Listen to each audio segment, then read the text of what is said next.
गिलगित में, गिलगित, स्कर्दू, कारगिल की पहली लड़ाई 48 में हुई थी। कारगिल पाकिस्तान ने कैप्चर कर लिया था। पाकिस्तान कारगिल कैप्चर कर चुका था। 99 में इसकी तारीख दोबारा दोहराई गई है, लेकिन हम आपको पहले ये बात, गिलगित और स्कर्दू और वो सारे इलाके, मुजफ्फराबाद मुजाहिदीन ने इस तरफ से आजाद कराया, नॉर्थ के इलाके जो थे वो चित्राल की मलेशिया ने आजाद कराया, पाकिस्तानी फौज दाखिल हुई इसमें। पूंछ का जो गैरिजन था 1 साल उसका मुहासरा रहा है, हिंदुओं का जो गैरिजन मुसलमानों ने घेरा रखा है। लेकिन बड़ी शदीद गलतियां जब ऑकनलेक की गद्दारी की वजह, ऑकनलेक और ग्रेसी की गद्दारी की वजह से बहुत शदीद गलतियां हमसे डिले हुआ हमसे कि Indians were able to capture Srinagar airport. मुजाहिदीन जो यहां से दाखिल हुए थे कश्मीर फतह करने के लिए, उनसे भी गलतियां हुई। कश्मीर का श्रीनगर एयरपोर्ट कैप्चर करने से पहले कंफ्यूजन हो गई, वो रुक गए क्योंकि ट्रेन सोल्जर्स नहीं थे, वॉलंटियर मलेशिया थी, कंफ्यूजन हुई, दिक्कत हुई। ये तारीखी मौके होते हैं, लम्हों की खता होती है, सदियों में सजा काटनी पड़ती है। कश्मीर आजाद कराने का वो हमारे पास एक शानदार मौका था कि इस बात के बावजूद कि गद्दारी हमारे साथ की गई थी, अंग्रेजों ने गद्दारी की थी, अंग्रेजों ने पूरे गुरदासपुर और सारे रूट्स उनको दे दिए थे, उसके बावजूद हम वॉलंटियर्स के जरिए हम कश्मीर श्रीनगर कैप्चर कर सकते थे, लेकिन आखिरी लम्हे पे कोई डिले हो गया और वो एक तवील कहानी है। ये क्या मामला हुए। अब मेरे सवाल की तरफ आते हैं, कश्मीर को जगलर वेन कहने की क्या वजूहात हैं? देखिए, जैसे हमने बात आपसे कही कि कायद आजम एक बसीरत के वाले इंसान और चीते का जिगर रखते थे। He had the power and the courage कि जो फॉरेन पॉलिसी, जो विजन वो रखते थे, उसको इंप्लीमेंट करने की जरूरत भी थी उनके अंदर। तमाम पाकिस्तान के दरिया कश्मीर से निकलते हैं। पाकिस्तान एग्रेरियन सोसाइटी है, हमारे यहाँ ज़राअत हमारी बुनियाद है। आज वही फितना जिसको कायद आजम 48 में देख रहे थे, इंडिया वुलर बैराज और किशन गंगा डैम और भाषा डैम और न जाने कौन कौन से डैम बना के हमारे दरिया बंद करने की कोशिश कर रहा है। 21वीं सदी में जो जंगें होंगी वो जमीन पे नहीं, पानी पर होंगी। और इंडिया, और इस बात को कायद आजम समझते थे, इसी वजह से उन्होंने कश्मीर को पाकिस्तान की शहरक कहा था और अपनी पूरी कुव्वत झोंक दी थी इस बात में कि कश्मीर को हम आजाद कराएं। देखिए, कायद आजम का इंतकाल सितंबर में होता है, दिसंबर के करीब उस वक्त की पाकिस्तानी गवर्नमेंट ने जाके, उस वक्त कैफियत क्या होती है, इंडिया की गवर्नमेंट भीख मांगती हुई घुटनों के बल गई यूनाइटेड नेशंस के पास, खुदा के वास्ते मुजाहिदीन को और पाकिस्तानी फौज को रोको, कश्मीर हमसे हैंडल नहीं हो रहा, जो आप कहेंगे हम करने को तैयार है। यूएन रेजोल्यूशन इंडिया के कहने पर पास हुई, यूएन ने कंडेम किया, यूएन ने पूरा डिसीजन दिया, इंडिया ने एक्नॉलेज किया उनको कि हम इसमें फैसला कराएंगे, प्लेबिसिट कराएंगे, आप किसी तरह पाकिस्तानी फौज को रोकें, सीज फायर करवाएं। जंग 1.25 साल से जारी थी। उस पाकिस्तान की कि जिसके पास लिखने के लिए कागज नहीं था, वो अपनी जगुलर वेन को, अपनी शहरक को बचाने के लिए कायद आजम के हुक्म पर मुसलसल कश्मीर में हम जहाद कर रहे थे, उसको आजाद कराने की कोशिश कर रहे थे। कश्मीर फॉल होने लगा था। यहां पर पाकिस्तान गवर्नमेंट कॉम्प्रोमाइज कर गई, यहां वो मैदान जंग में जीती हुई बाजी, हम फिर डायलॉग टेबल पे हार गए। इंडिया को वक्त चाहिए था, हमने सीज फायर कर दिया, सीज फायर किया और वो दिन और आज का दिन कश्मीर की लाइन ऑफ कंट्रोल, जिसने जो जगह कैप्चर की हुई थी, इंडिया ने थोड़ा आगे बढ़कर आखिर सीज फायर से पहले कारगिल दोबारा कैप्चर कर लिया। गिलगित, स्कर्दू अभी भी हमारे पास है, मुजफ्फराबाद हमारे पास है। जो आज नक्शा आपको नजर आता है, ये 48 की उस लड़ाई में पाकिस्तानियों ने मुजाहिदीन की मदद से, चित्राल स्काउट्स की मदद से, रेगुलर पाकिस्तान आर्मी की मदद से, इस बात के बावजूद कि अंग्रेज फौज ने गद्दारी की थी और मुसलमानों के हमारे पास वसाइल बिल्कुल नहीं थे, लेकिन जिस चीज को हम एम्फसाइज करना चाहते हैं, देखिए एक बात बहुत अहम है समझने की, जो डिस्प्यूटेड टेरिटरीज होती हैं, जो इलाके मुतनाजा होते हैं, वहां पर इंटरनेशनल बॉर्डर लॉज अप्लाई नहीं करते, वो इंटरनेशनल बॉर्डर्स नहीं कहलाते। जिसका जो बस चलता है वो उस पर कब्जा कर लेता है जाके, and this is the international law. No man's land है।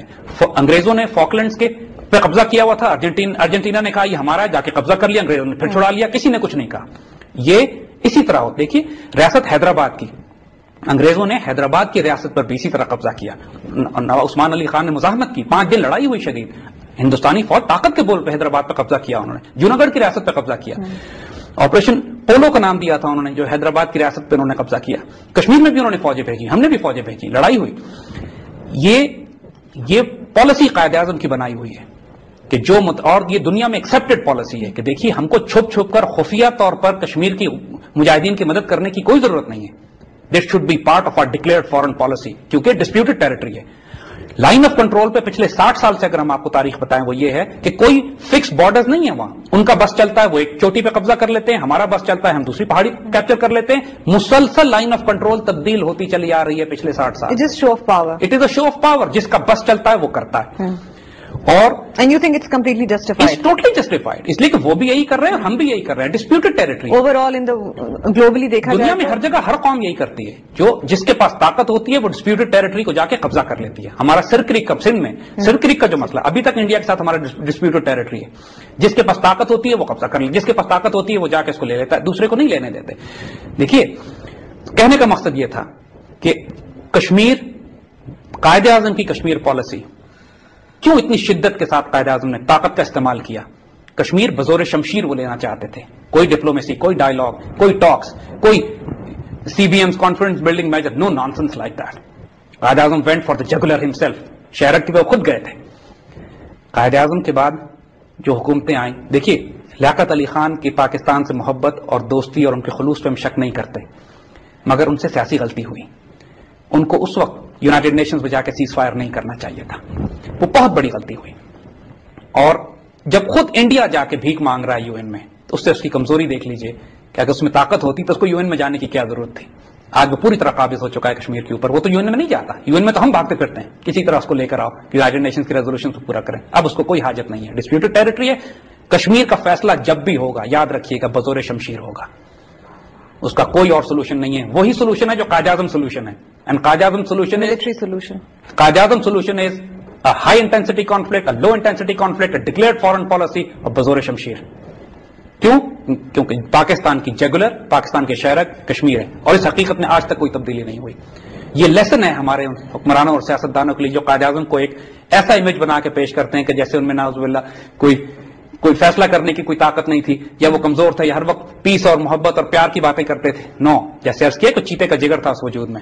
1948 کی سیز فائر کے بعد کیا ہوا؟ دیکھیے جیسے ہم نے بات کی کہ وہ پاکستان کے لیے ایک بہت بڑا سیٹ بیک تھا وہ سیز فائر. وہ سیز فائر اس سے جو دباؤ انڈیا کے اوپر تھا کشمیر کے حوالے سے وہ ہٹ گیا. اس کو موقع مل گیا کہ وہ اپنے آپ کو ری گروپ کر سکے، ری آرگنائز کر سکے. کیا اس کو سیز فائر کہنا بجائے؟ جی سیز فائر ہے وہ، اس لیے کہ کوئی ہمارا امن کا معاہدہ نہیں ہے اس کے ساتھ. سیز فائر کا مطلب یہ ہے کہ دونوں فوجوں کی انگلیاں اپنے ٹریگرز کے اوپر ہیں، اور جس کو جو موقع ملتا ہے، جب دوسرے کو موقع ملتا ہے وہ ہٹ کرتا ہے. ہم پچھلے 60 سال سے لائن آف کنٹرول پہ لڑ رہے ہیں. ہزاروں ہماری چھوٹی چھوٹی جنگیں ایک ایک پوسٹ کے اوپر ہوئی ہیں. تو کوئی اس میں انلیگل کام نہیں ہے. یہ ڈسپیوٹڈ ٹیریٹری ہے. چاہے سیاچن ہو، دیکھیے سیاچن میں وہ لوگ داخل ہوئے تھے، کارگل میں ہماری طرف سے مجاہدین گئے. یہ تمام معاملات یہ ایکسپٹڈ ہیں، ریکگنائزڈ ہیں. کارگل کی لڑائی پہلی 99 میں نہیں ہوئی تھی، جیسے میں نے آپ کو کہا. کارگل 4 دفعہ ہاتھ بدل چکا ہے ہمارے اور انڈیا کے درمیان. ہمارے اور ان کے درمیان ہاتھ بدل چکا ہے. جس کا زور چلے گا وہ لے لے گا. یہ ان کو بھی پتا ہے اور یہ ہمیں بھی پتا ہے. ایسا ہی ہوتا رہے اور یہ ایسے ہی رہے گا. وہ اس لیے اس طرح رہے گا کہ جب تک یہ معاملہ ریزالو نہیں ہوتا ہے. اور انڈیا پہ کوئی دباؤ نہیں ہے اس کو ریزالو کرنے کے لیے. دباؤ 48 میں تھا، اور بھی موقع آئے تھے جو ہم نے ضائع کیے. اس کو ہم آگے ڈسکس کریں گے کہ ہم نے کشمیر حاصل کرنے کے کتنے قیمتی موقع ضائع کیے ہیں. لیکن اس سے انڈیا کی بالکل ہم ڈسکس کریں گے ان سب چیزوں کو آگے. اس وقت ہوا ایک چھوٹی سی کمرشل بریک کا. ہم آپ سے ملتے ہیں بریک کے بعد. Welcome back after the break. 1950 کے بعد پاکستان اور انڈیا کی کیا فورن پالیسیز رہیں؟ دیکھیے یہاں پہ 2 باتیں بڑی دلچسپ ہیں سمجھنے کی. انڈیا کی جو فورن پالیسی انڈین گورنمنٹ نے بنائی، بنیادی طور پر ان کو ایک ہندوستان مل چکا تھا. ان کے پاس ایک آئیڈیالوجی چانکیا اور اشوکا کی موجود تھی.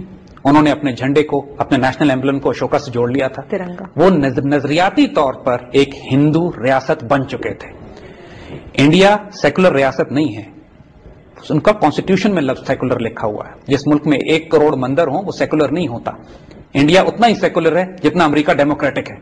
ڈیموکریسی کے نام پہ جو پوری دنیا میں اس نے فساد اور بیڑا غرق کیا ہوا ہے، اتنا ہی سیکولرزم کے نام پر اقلیتوں کے ساتھ اور دوسرے مذاہب کے ساتھ جو تباہی پھیلائی ہوئی ہے انہوں نے. لہٰذا انڈیا کسی صورت میں بھی نہ سیکولر تھا نہ سیکولر ہے. وہ ہندوتوا یعنی ہندو ایکسٹریمسٹ آئیڈیالوجی، ہندو فیشسٹ آئیڈیالوجی کو فالو کرنے والا اور اس کو ایکسٹینڈ کرنے والا ایک. اور یہ میں نے آپ کو بات کانگریس کی بتائی تھی.